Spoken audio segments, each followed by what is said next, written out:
I'm resident of Collinwood for YouTube, Joel Sains. I'm joined by my buddy Patrick McCray. We're here to talk the movie Autofocus, which stars Greg Kinnear, uh, who plays Bob Crane, the who was on the radio, and he was the actor in what was it? Oh my God, Hogan's Hero. Yeah, Hogan's Heroes, the TV show, and he was murdered in Arizona. The crime went unsolved because the Arizona forensics they weren't good at it. They weren't advanced enough. So I watched this movie and really interesting. So he got really obsessed with home movies. Well, sort of. I mean, very specific types of home movies. Yeah. Yeah, he got. But one thing I found fascinating about Bob Crane was he really loved drumming. He loved to play the drums. So he did. I'm sort of wondering, did Bob? I know he died; he was murdered. But I wonder if Bob Crane ever had thought about transitioning just from film to back into music and being a drummer because he was good at it. He was good at it. I think he took it seriously enough that he never really thought of it as a primary career. And I think Bob Crane wanted to be, out there. He wanted to be a personality. And, the drummer is at the back of the band. Yeah. For one thing, and he's behind all sorts of, drums. And he was a guy who was, in a lot of ways, way too square for jazz, not young enough for rock. Yeah. So, what was he going to do? Yeah, it sort of puts him in an odd place musically. I don't know enough about his sort of musical aspirations to comment more about that. But that's something that occurred to me. Yeah, the home movies he makes with John Carpenter, not the famous movie director John Carpenter. No, this John Carpenter was an electrician, a salesman. He sold electric stuff like equipment, like television and stuff. And I read on Wikipedia that he actually met this guy through the former game show host of The Family Feud, the first one. Richard Dawson, who was on Hogan's Heroes with him. Yeah, Richard Dawson. By the way, in the movie, it does not mention Richard Dawson. It just it doesn't mention that's how they met. The way they show them meeting in the movie is they just run into each other, and he just hadn't done installing stereo equipment in Dawson's trailer. Yeah. It doesn't. Like, you don't see Dawson like introducing them. They just meet. They, like you said, like Carpenter's installing stuff inside Dawson's trailer. Then he's talking to Bob Crane, and they talking. Bob Crane ends up seeing him at a nightclub. They start talking. They start forming a friendship. Bob Crane has an affair on his wife. Also, Bob Crane starts. By home movies, he's making porn movies for those who've never seen Autofocus, which I found this movie really interesting. Julie was watching it with me. She goes, so these two, she goes, it's what she found fascinating. She goes, wow, so this guy had surgery on his penis. And I'm like, yes, he did. It's like, wow. It's like, okay. What's your takeaway from the Bob Crane murder?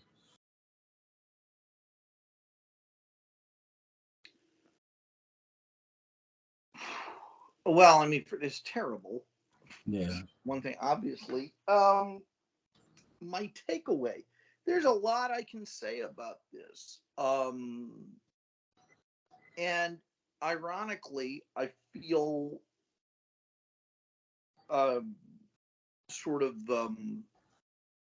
I feel restricted about what I can say about this because of the very reasons that it's hard to explain. If you start taking different steps back in looking at this crime, and kind of wondering, what was it that what was it that kind of made it so horrible? Different personality types are going to have two very distinctly takes. On one hand, you're going to have a personality type peculiar maybe to America, and in certain other regions of the world that are not necessarily considered the most, hip. We're going to say, well, that's what you get. That's what you get. And they get off the bus there. I tend to look at it and I go, well, why is that what you get?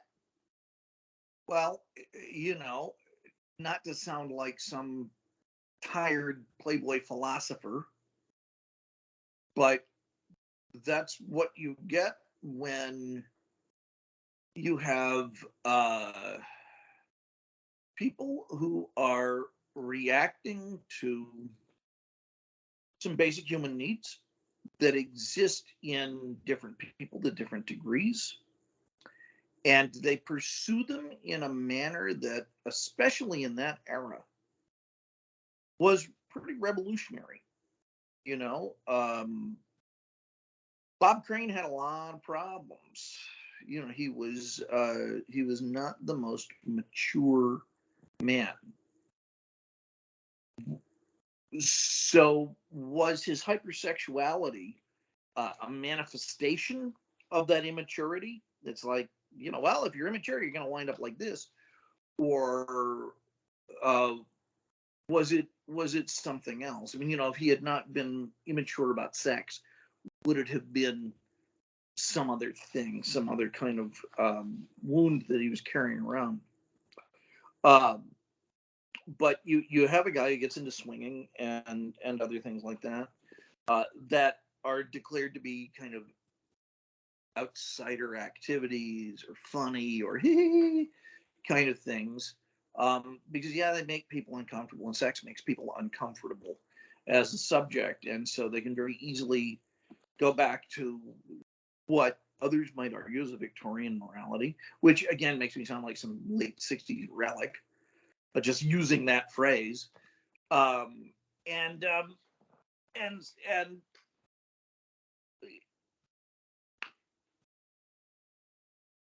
Bob Crane was murdered most obviously in something that has to do with his sex life. He made the wrong person mad, and there it went. These are people who have to live in semi-secret. Yeah. And so a lot of communication exists in semi-secret and in code, much like Gay's experience for the longest time, having to speak in code and communicate in code, because God forbid what they do with their bodies should make someone else uncomfortable. Yeah. And when and if that starts making sense, get back to me. Because it's something I just really don't understand. And so because it's in semi-secret, what does it do? Well, it encourages desperate behavior. It encourages people who are already having secrets about other things to kind of gravitate to it. They're having to pursue some extreme but very primal human urges through weird avenues. And so, some of the people that they interact with probably are,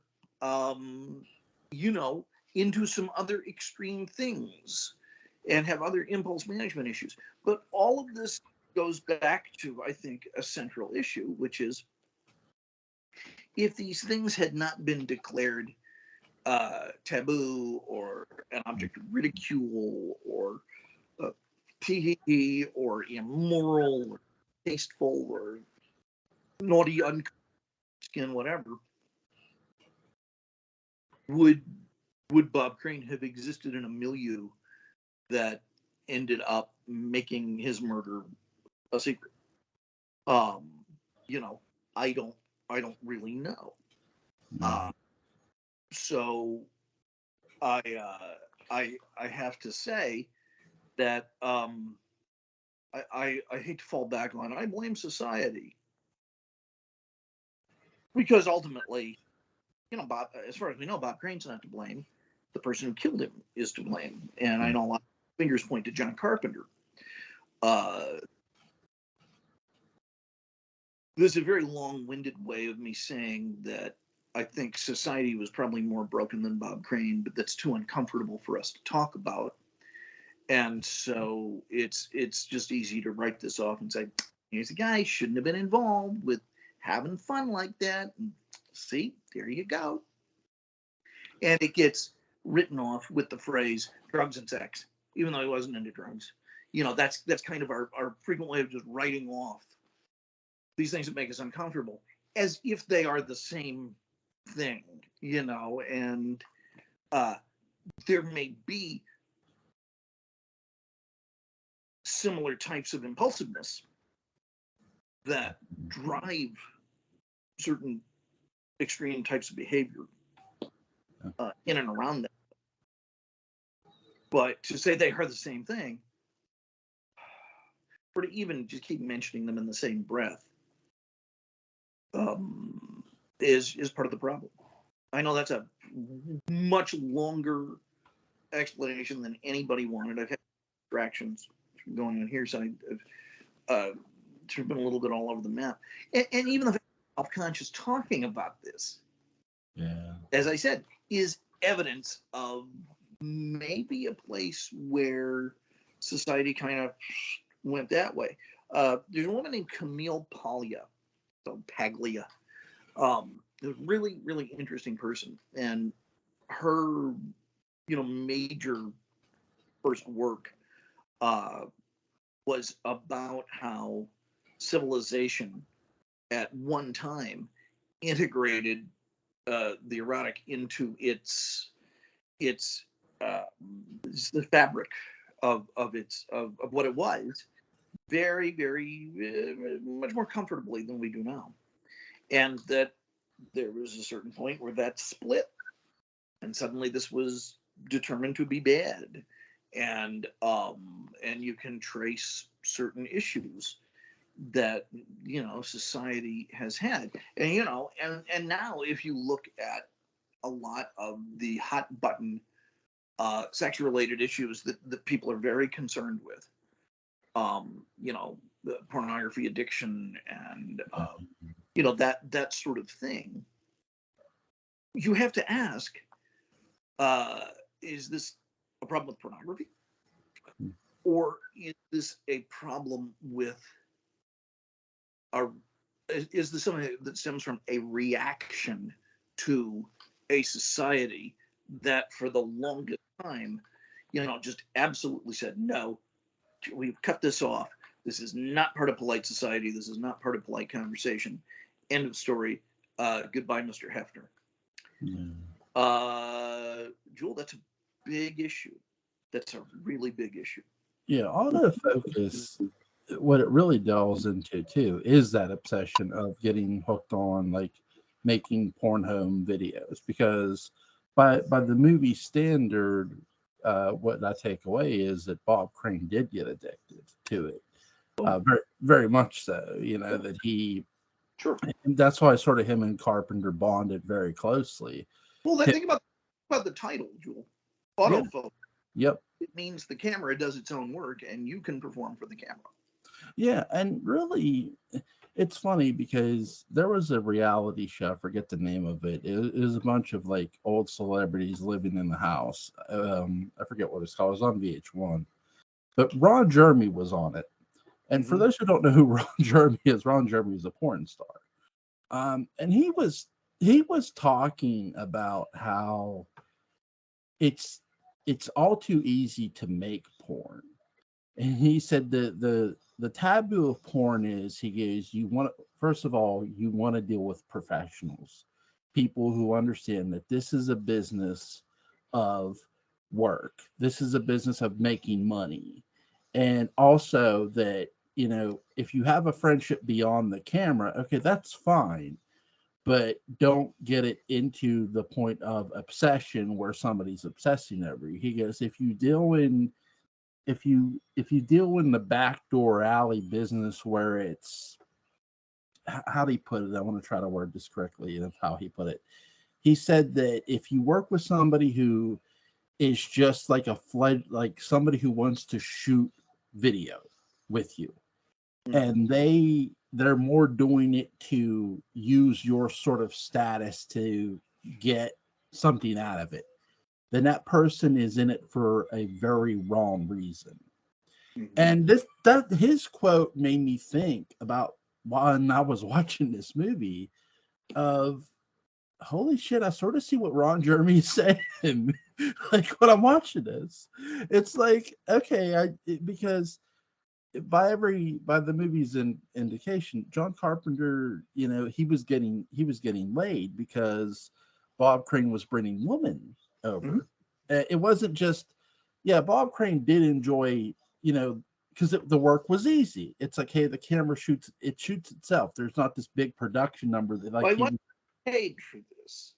He right, wasn't. right. wasn't I want to right. I professional. want to be right. I want to be clear. Bob Yeah. Crane wasn't getting money out of this.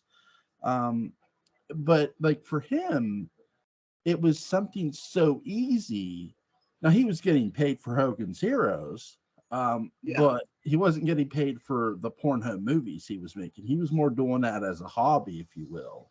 Hmm. Which is, you know, he was a married man at the time. It's like he's got a wife, kids, and there was a scene where he said he was talking to John Carpenter. He was talking to he goes he goes, they're suing me in court for, you know, because I was editing some of the film and my son walked in, and he Yeah. goes, it's all how it looks.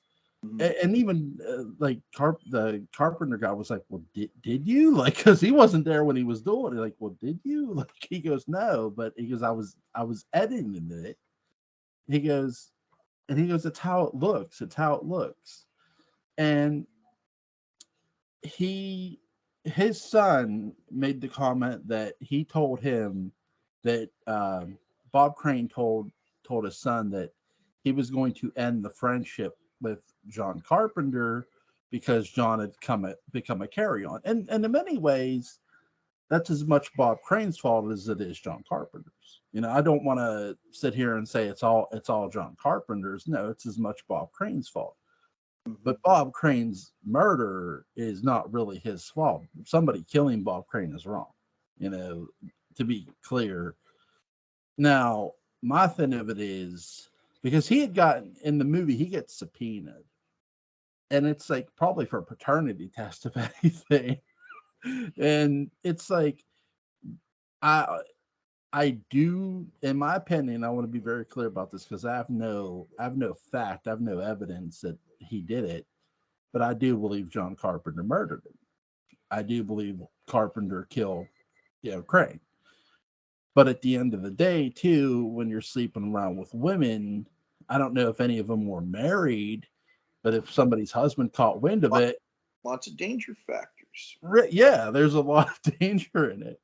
Um, And again, the question, Joel, I come back to, and the issue that I think is wrestled with, that's larger than the movie. And because Bob's kind of a lighthearted, sleazy guy, yeah, it's we are discouraged not to speak up for Bob Crane.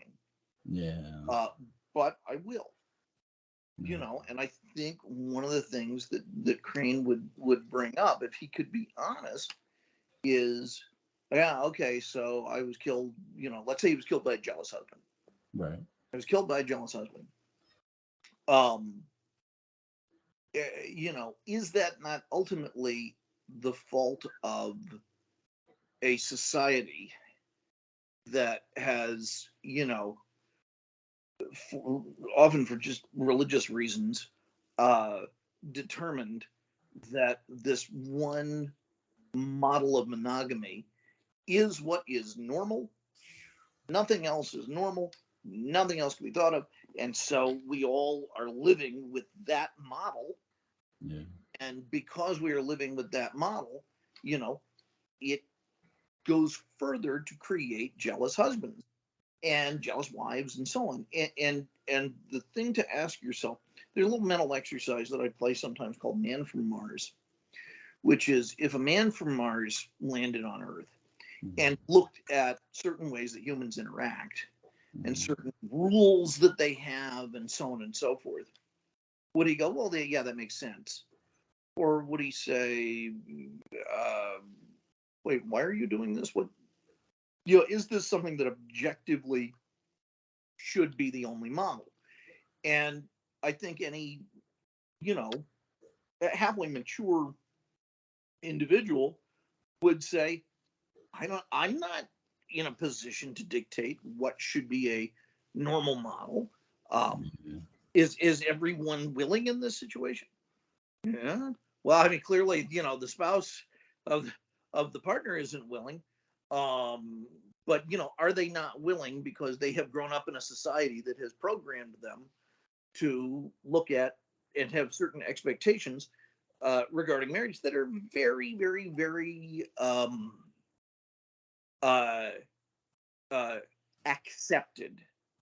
But just because something is accepted doesn't necessarily mean it's normal. Lots of things it was accepted that the sun was at the center of, or that the earth was at the center of our universe. That's not the case, and so on. So I'm not saying that Copernicus was a swinger or something, and that's not where I'm going.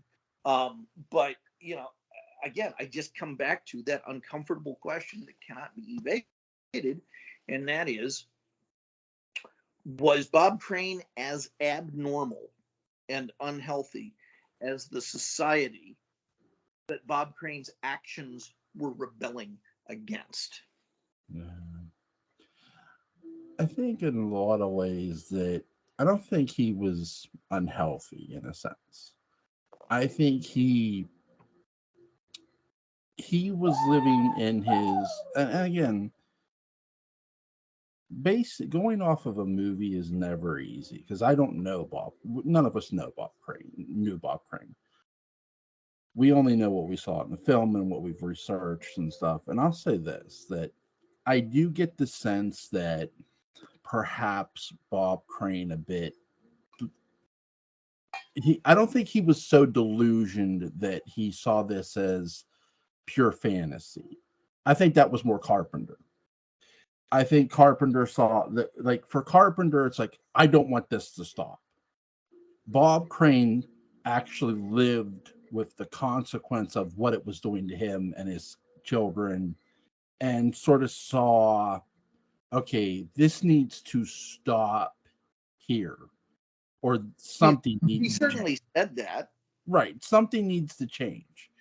And if getting rid of the John Carpenter guy out of your life would have helped that change, and to him maybe he thought it would, he decided to. Now again, do I think that should have led to his death? No, because here's where I'll defend Bob Crane. I think that marriage in his era was very much broken in a lot of ways. When you hear about marriage in like that era, many marriages, not just Bob Crane's, but many marriages weren't perfect. Many marriages fell apart. Many celebrity marriages don't last.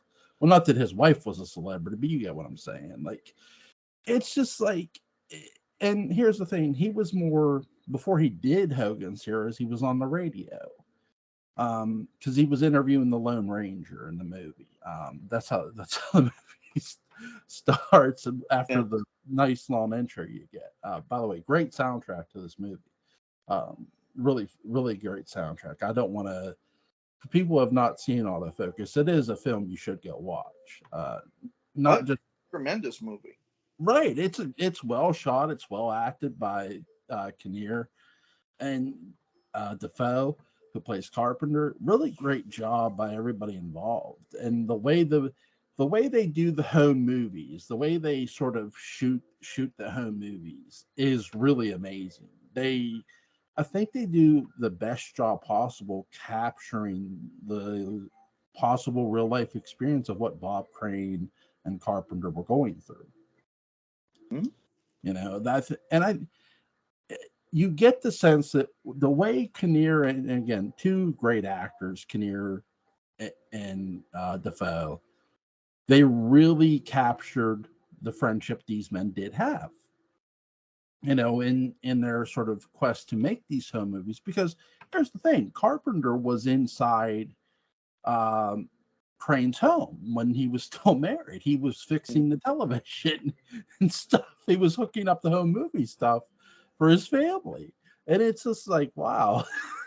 So it's a really fun watch. And I actually did enjoy the movie. Even I didn't enjoy Bob Crane being murdered, no, Oh no, I mean that's but the movie tells a really interesting story of how fame and celebrity and becoming that can really sort of take sort of hold of your life, and also the decisions you have to make around it. Mhm. you know Bob Crane, I don't think Bob I don't want to say Bob Crane didn't realize the importance. I think he did, but I also think too fame can do many things for you, like get you different women. Again, he when he went over to Carpenter's home, the one woman goes, he tells the one woman, "I'm married." She goes, "Well, so am I." It's just like, so what? And that's basically what that's the thing. Like the woman who seduces him is married herself. It's like, so you're sort of seeing the system crash because, and that's what Crane takes away from it too. That hey, the marriage system is not perfect, and it's not by no means. yeah, yeah. It has yet to invite me into its warm embrace. Maybe one day. Maybe one day. What's your biggest takeaway from Carpenter himself, the character that or the person that Crane meets? That's a tough question. I'll tell you why. Willem Dafoe manages to be strangely charming Yeah, he and does. no matter what he's playing, no matter how evil he is. You want to like him because despite his angular weirdness, you want to like Willem Dafoe. He just seems like a cool guy. And and so and you can't separate casting as one of the primary elements of storytelling. You just Yeah, can't. So based not necessarily on what John Carpenter does, but on sort of who he is, I feel sorry for him. This was a guy who had kind of a maybe a life that was beginning to come together in a hip late 60s way. And then it got this incredible artificial boost through Bob Crane. And that put a lot of cherries in the fruit cocktail. Just made it a lot of extra.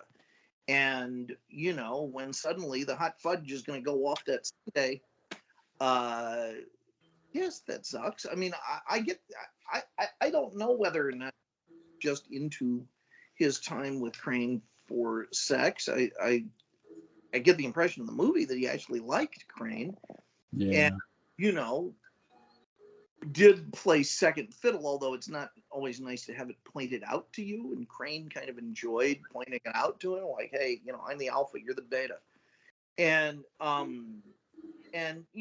whether or not there is a power dynamic in a friendship, having someone point it out is never fun.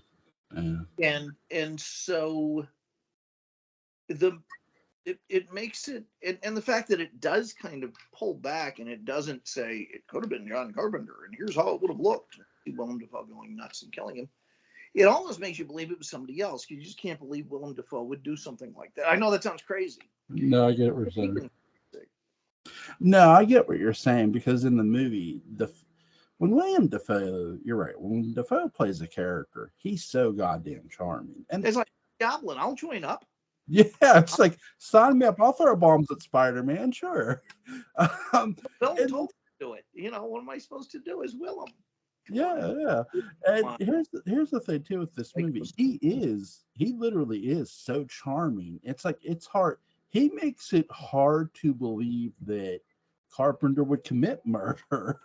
I mean, in every way. When you watch, for those who go watch this movie, for those who go find autofocus, you will see William Dafoe as John Carpenter be the most charming bastard you've ever met. He really is. And he comes like when and here's a great scene, and this one when my wife was watching with me when when Crane shows him his penis and he had the surgery. He's like, I've seen your penis. He's like, and he shows him, and he's like, oh shit, you had the surgery. Like he's like so like shocked by it. It's like even Carver's like, oh shit, you had the surgery. Like he's coming to the realization, and Crane's like, yeah, I had the surgery. And it's like, oh shit.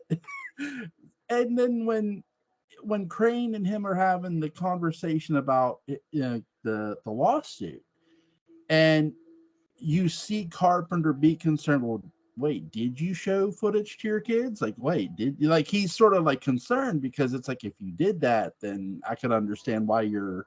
Yeah, Like, the more you talk about it, the more Carpenter. I mean, he's sort of a kinky guy, but he seems fairly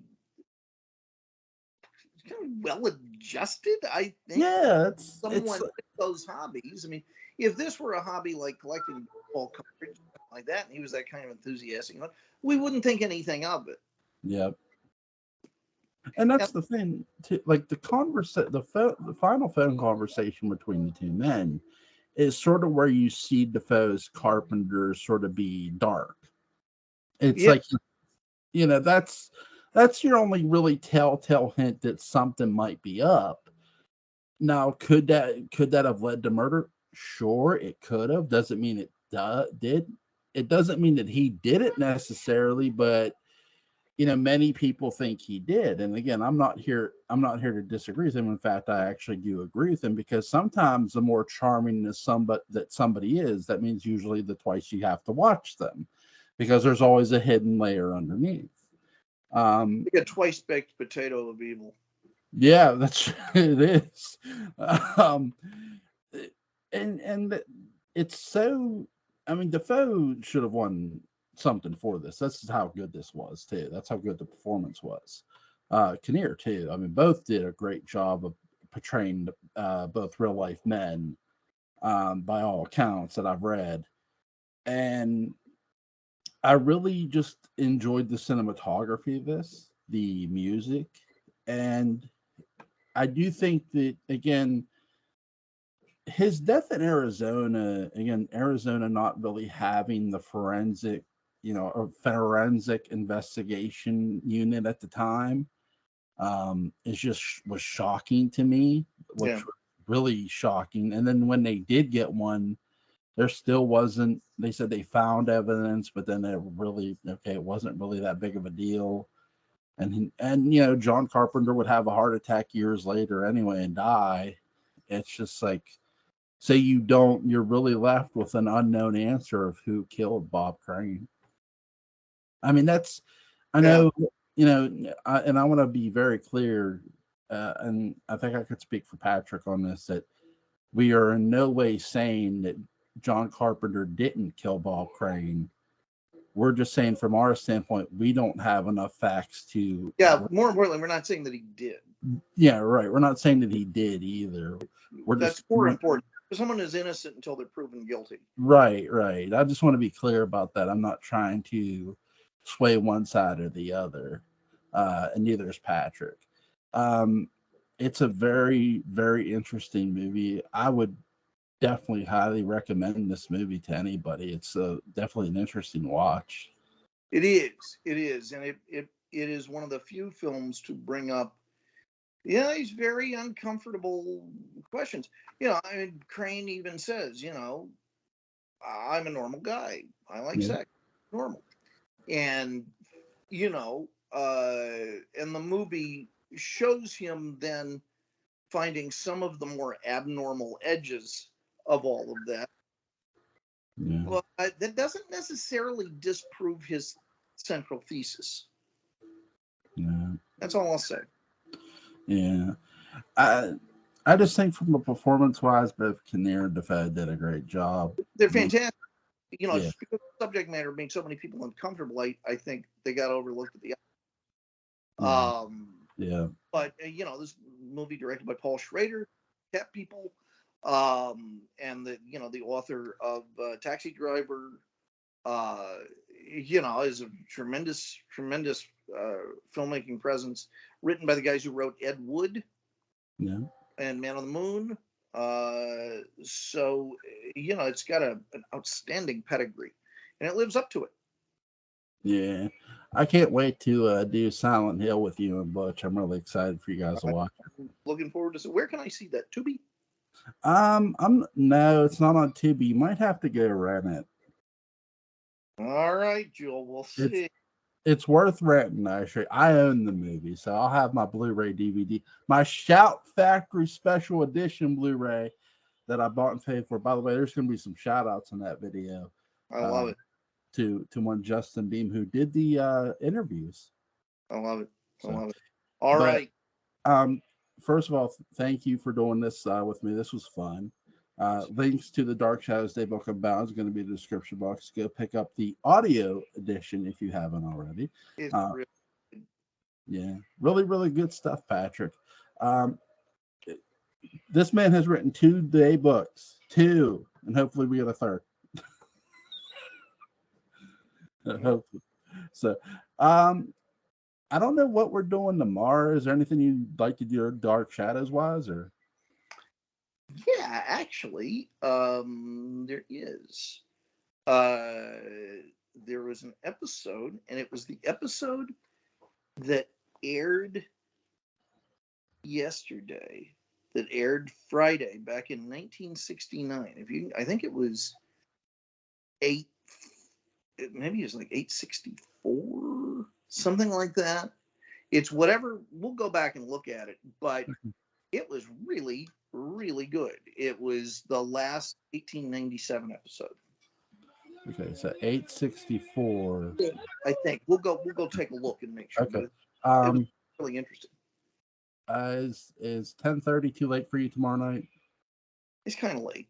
I can do it if that's what we're can do it. Well, I asked because well, wait, what's tomorrow? Sunday? Tomorrow is Sunday. Okay, so I can do 9:45. I'm sorry. I thought tomorrow was Monday. I'm sorry. No, that's good. I'm losing track of my days. All right. And then I'll 9:45. I'll see you tomorrow night, buddy. Take care, Patrick. Bye.